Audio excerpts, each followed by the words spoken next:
ربنا آتنا في الدنيا حسنة وفي الآخرة حسنة وقنا عذاب النار۔ اسٹیج پہ تشریف فرما معزز علماء کرام، سامعین حضرات، خطبۃ الحاجہ کے بعد میں نے آپ حضرات کے سامنے سورۃ الحشر کی ایک آیت پڑھی ہے۔ اس میں اللہ تبارک و تعالی ارشاد فرماتا ہے کہ ایمان والو اللہ سے ڈرو، اور ہر شخص کو یہ دیکھنا چاہیے کہ کل کے لیے اس نے کیا بھیجا ہے، قیامت کے لیے اس نے کیا تیاری کی ہے، آخرت کے لیے اس نے کیا عمل پیش کیا ہے۔ اللہ سے ڈرو، اللہ تبارک و تعالیٰ تمہارے اعمال سے باخبر ہے۔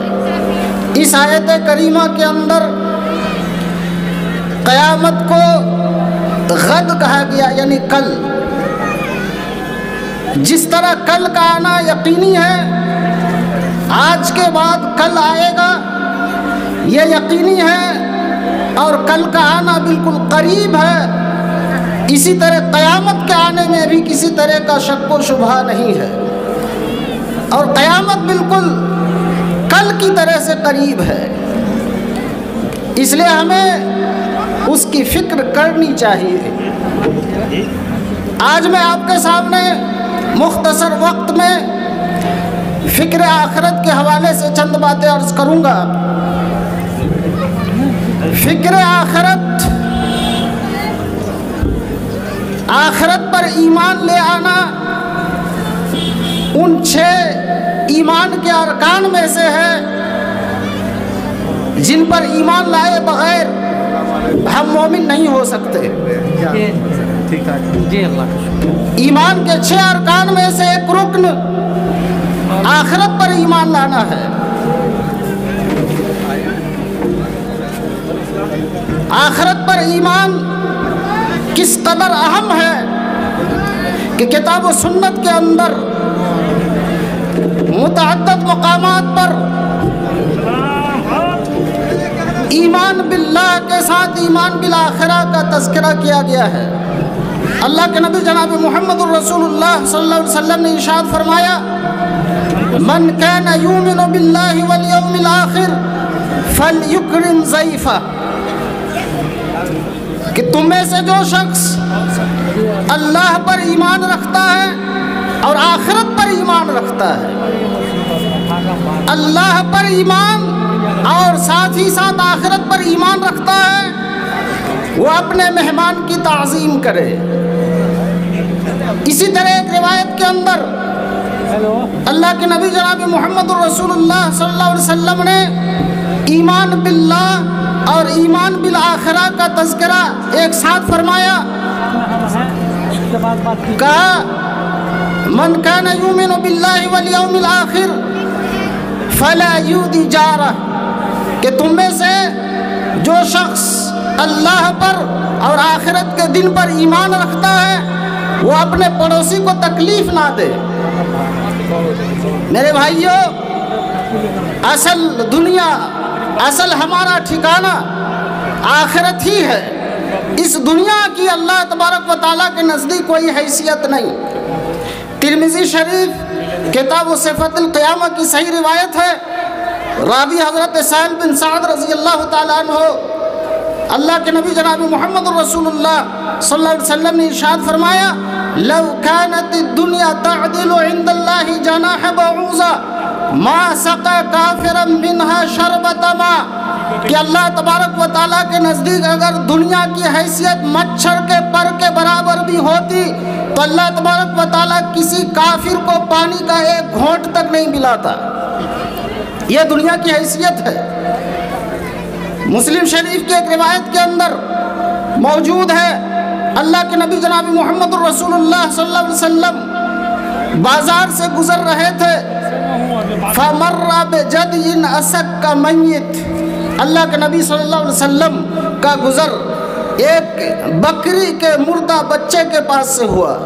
آپ صلی اللہ علیہ وسلم نے اسے اٹھایا, اس کا کان پکڑا اور صحابہ کرام سے کہا ایکم یحب ان ھذا لہ بدرہم, کہ تم میں سے کون شخص ہے جو اس بکری کے بچے کو 1 درہم کے بدلے میں خریدنا چاہتا ہے. صحابہ کرام نے کہا ہم میں سے کوئی شخص ایسا نہیں ہے جو اسے خریدنا چاہے. وما نصنع بہ, ہم اس کا کیا کریں گے؟ تب اللہ کے نبی جناب محمد رسول اللہ صلی اللہ علیہ وسلم نے کہا کہ کون ایسا شخص ہے جو اس بکری کے بچے کو مفت لینا پسند کرے گا, فری میں لینا پسند کرے گا؟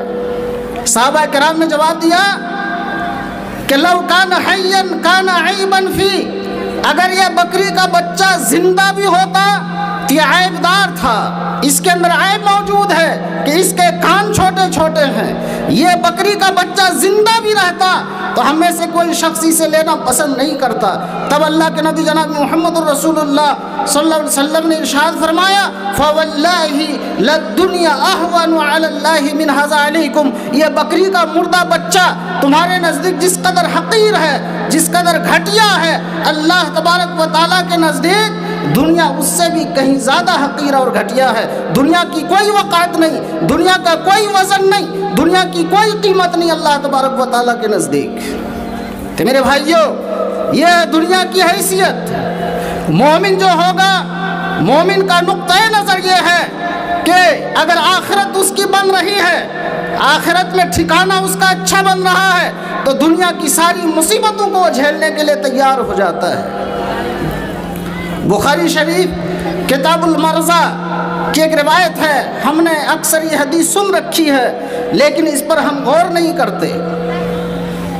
عطا بن ابی رباح کہتے ہیں کہ مجھ سے حضرت عبداللہ بن عباس رضی اللہ تعالیٰ عنہما نے کہا کہ الا اریک امرأۃ من اہل الجنہ, کیا میں آپ کو جنت کی ایک خاتون نہ دکھلا دوں, جنت کی ایک عورت نہ دکھلا دوں؟ انہوں نے کہا ہاں کیوں نہیں. کہا ذی المرأۃ السوداء, یہ کالی کلوٹی عورت جو دیکھ رہے ہیں یہ جنتی عورت ہے. یہ ایک مرتبہ اللہ کے نبی جناب محمد رسول اللہ صلی اللہ علیہ وسلم کی خدمت میں حاضر ہوئیں اور کہا اے اللہ کے رسول انی اسرا و انی اتکشف, اے اللہ کے رسول مجھے مرگی آتی ہے اور جب مرگی آتی ہے تو میرا سطر کھل جاتا ہے, میری شرمگاہ کھل جاتی ہے, آپ دعا کر دیجئے. اللہ کے نبی جناب محمد رسول اللہ صلی اللہ علیہ وسلم نے 2 آپشن رکھے اس خاتون کے سامنے. پہلا آپشن تھا ان شئت صبرت ولک الجنہ, اے خاتون اگر تم چاہو تو صبر کرو اور صبر کے بدلے میں تمہارے لیے جنت ہے. وَإِن شئت دعوت اللہ ان یعافیک, اگر تم چاہو تو میں تمہارے لیے دعا کر دیتا ہوں اللہ تبارک و تعالیٰ تمہیں اس مرض سے شفا یاب کر دے گا. مرگی کی بیماری جو آتی ہے یہ نہیں آئے گی. اس خاتون نے کون سا آپشن چوز کیا؟ اس خاتون نے اللہ کے نبی جناب محمد رسول اللہ صلی اللہ علیہ وسلم کا پہلا آپشن چوز کیا. کہا اصبر, اگر صبر کرنے کی وجہ سے مجھے جنت مل رہی ہے تو میں صبر کروں گی, لیکن اللہ کے رسول جب مجھے مرگی آتی ہے تو میری شرمگاہ کھل جاتی ہے, آپ دعا کر دیں کہ میری شرمگاہ نہ کھلے. اللہ کے نبی جناب محمد رسول اللہ صلی اللہ علیہ وسلم نے ان کے لیے دعا فرما دی. آپ نے دیکھا فکر آخرت کہ اگر آخرت مل رہی ہے, جنت مل رہی ہے تو دنیا کی ہر مصیبت گوارا ہے, دنیا کی ہر پریشانی گوارا ہے, دنیا کی ہر تکلیف گوارا ہے. حضرت صہیب رومی رضی اللہ تعالیٰ عنہ جب ہجرت کر کے مکے سے مدینہ آنے لگے, کفار مکہ نے ان کا سارا مال ضبط کر لیا. کہا کہ تم نے یہ سارا مال یہیں پہ کمایا ہے اس لیے نہیں لے جا سکتے. حضرت صہیب رومی رضی اللہ تعالیٰ عنہ نے سارا مال کفار کے حوالے کر دیا اور خالی ہاتھ ہجرت کر کے مدینہ آگے نبی کریم صلی اللہ علیہ وسلم کی خدمت میں حاضر ہو گئے.